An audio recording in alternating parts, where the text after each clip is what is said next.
ইনশাআল্লাহ মিজান আবার আসবে। হুজুর আমি তো আসলাম, আপনি তো আমাদেরকে ছেড়ে চলে গেলেন। আল্লাহু আকবার, আল্লাহু আকবার, আল্লাহু আকবার।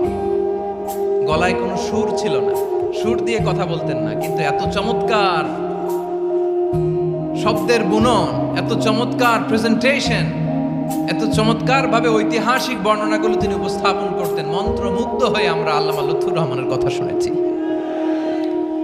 আমরা হযরতুল আল্লাম লুৎফুর রহমান রাহিমাহুল্লাহর জন্য এই বিশাল ময়দান থেকে দোয়া করছি, আল্লাহ তাআলা তুমি তোমার এই খাদেমকে জান্নাতের মেহমান হিসেবে কবুল করে নাও।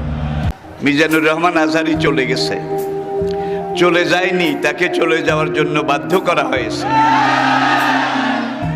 একটা মাহফিলে 10 লাখ 15 লাখ লোক হওয়া, এটা দুনিয়ার কোন রাষ্ট্রপ্রধানের ইতিহাসেও নেই, ঠিক কিনা বলুন? আর একজন রাষ্ট্রপ্রধান যখন কোনো এলাকায় যায়, সেখানে রিজার্ভ গাড়ি দেওয়া হয়, জায়গা জায়গা থেকে গাড়ি প্রেরণ করা হয়, সার্ভ করা হয়, তাদেরকে ভাড়া দেওয়া হয়, খানা দেওয়া হয়, গরু জবাই করে একবারে মোরগ মুসাল্লাম বিরিয়ানি এগুলো দেওয়া হয়। তারপরে যাওয়ার সময় আবার কিছু নগদ হাদিয়াও দেওয়া হয়। কিন্তু আমাদের মাহফিলে, আমার ছেলেদের, আমার সন্তানদের মাহফিলে যারা আসে, তারা নিজের খরচে আসে, নিজের খরচে খায়। আজকে তাকে এই দেশে থাকতে দেওয়া হয়নি। সোজা কথা, সংক্ষিপ্ত কথা, চূড়ান্ত কথা, শেষ কথা, মিজান আবার আসবে, বিজয়ীর বেশে আসবে।